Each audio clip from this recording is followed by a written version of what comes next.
ассалому алайкум ва раҳматуллоҳи ва баракотуҳ.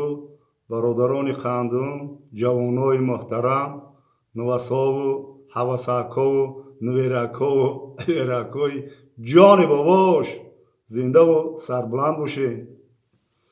хоб имрӯз хостим як навор кунам, таъзия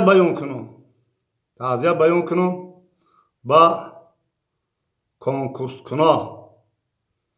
تعزیه بیان کنم و با ویدیو میکنم. حاضر تعزیه میخوام بیان کنم با شما که کورسی روسی خمید شما خیلی از یک شدین ویدیوهای باباتون انتظار شوین کنکورس کنا و ماشینهای پدر لعنت که را جمع کرده موندگی کو انتظار شوین سخنهای باباتا انتظار شوین که شما انتظار میشه ولی صورتاتون رو میبینم در بالای значок صورتاتون رو میبینم که همون کنکورس کنا محمد تیوی محمد یوسف برای چی من نومی هر تر میگم؟ برای که من محمد جان هم دارم.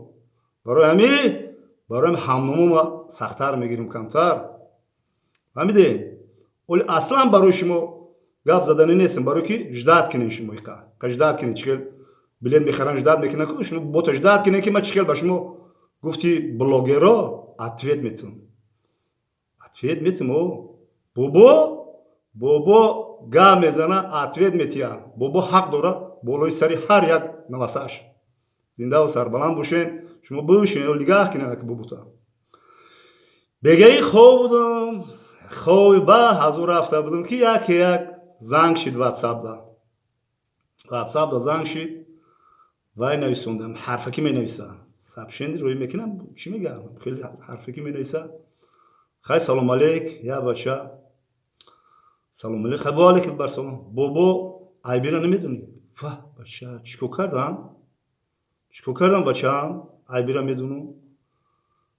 айб нест дар ютуб баромад мекунӣ бачаҳо чӣ мегӯянд фарзандо қишлоқ ҳама чӣ мегӯянд. во бача ҳамин қишлоқ монӣ ки ҳамин қишлоқ чӣ хел муносибат дорад қатъи қишлоқ монӣ. не ман қишлоқтон нестам ман ҳамин умуман мегӯям. хай бурдем овардем.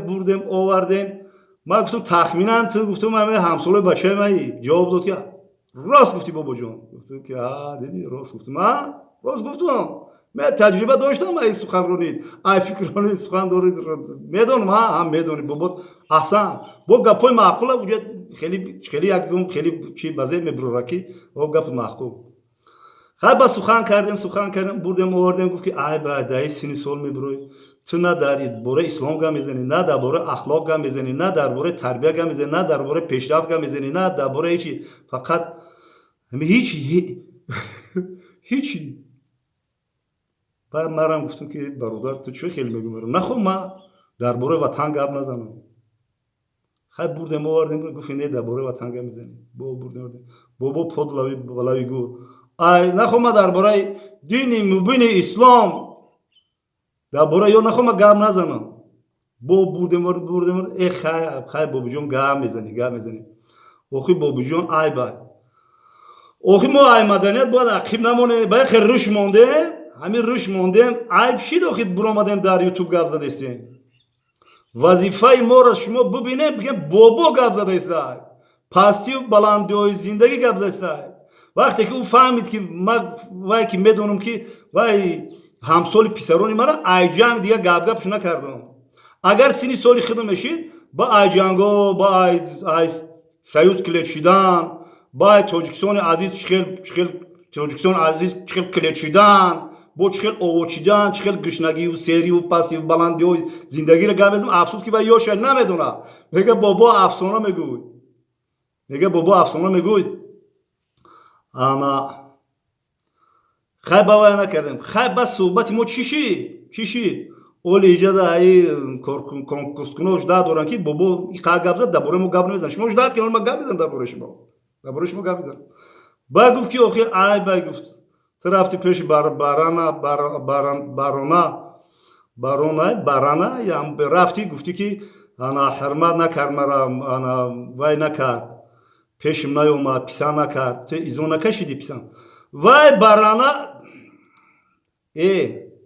فهمیدم متین گپ زد که وای بارانا چی خدا بگیرن اون شد شفی جوگیو بوده اخی هم معنا شفی جوگیو خطا نکنه بهروز نام داشته که بارونا کرده بارانا همین بارانا یمو ما چی میکنم وای اونا زمین جیف میکنم بارانا میگن بارونا میگن هم خیلی کیم چی خیلی کم خیلی شفی جوگیو کلونی جوگیو بوده اینم که من فهمیدم هم ماتین گپ زد هم ماتین گفتن من هم هر روز گپ هم میگم میزنم با جانم یا بلوگر بگید میگن که شما وای کردین هم بارانا هم خش شفی هم جوگیو وای کرده تو پیشتن اومد پیش من اومد نه ای باباش گریخ کی گپاش شیره و شربت دار میگفتمش برادران خاندم خیلی صحبتو خیلی جالب گذشت بعد گفت یه بابا گفت گپ ندارم گفت خیلی گپ ندارم گفتم خیلی گپ ندارم چی بابا تو خیلی بیا من خودم سوالتون خودم جوابتون بعد گفت که خیلی چی بابا چی میگوی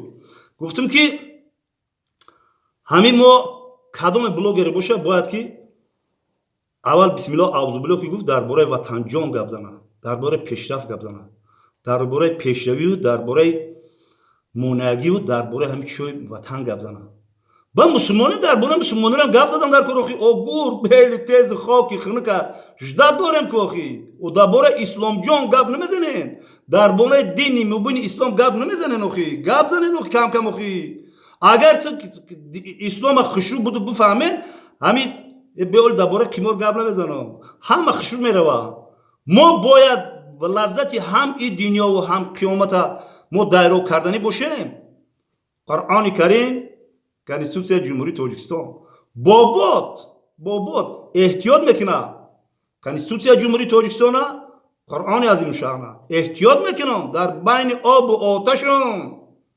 برادران خاندم با چیزی که هست انیق شه گپ زنید مهنت های فرزندای فرزانه ملت ها گپ بسیار ایالی برای شما گپ بسیار بابات همه کسی لبای کس کتی گپ میزنم رزبار میکنم خیال گو که اولی ما برای دیگرو گپ نز انتظار شد اولی توصیه که ما انتظار شد بابات گپ میزنه با خلاصه چی شد این برادر کتی با اومدم گفتم گوش که سوال تو ده اولی جواب توگریش من خود سوال میتونم سوال میگیرم گفت گپ زن بابا جان گفتم که تو خواهی که همی اولادی تو گذشتگانی تو همی فیضاباد بلان یا که اینورک او طرفه بعد اوجا تاچ خیلی از یوزش کرد گفت که راست گفتی بابا ما اولادم همی هفت پشت گذشتگان و طرفی کلوبای گفتم دیدی جورا میفهمیدم گفت که فهمیدی بابا جون فهمیدی گفتم که خیلی بعد قطعش با صحبت کردیم بعد آخران میدونی چی من گفتم که بخشیش من ترا سر تا گران کردم کردم که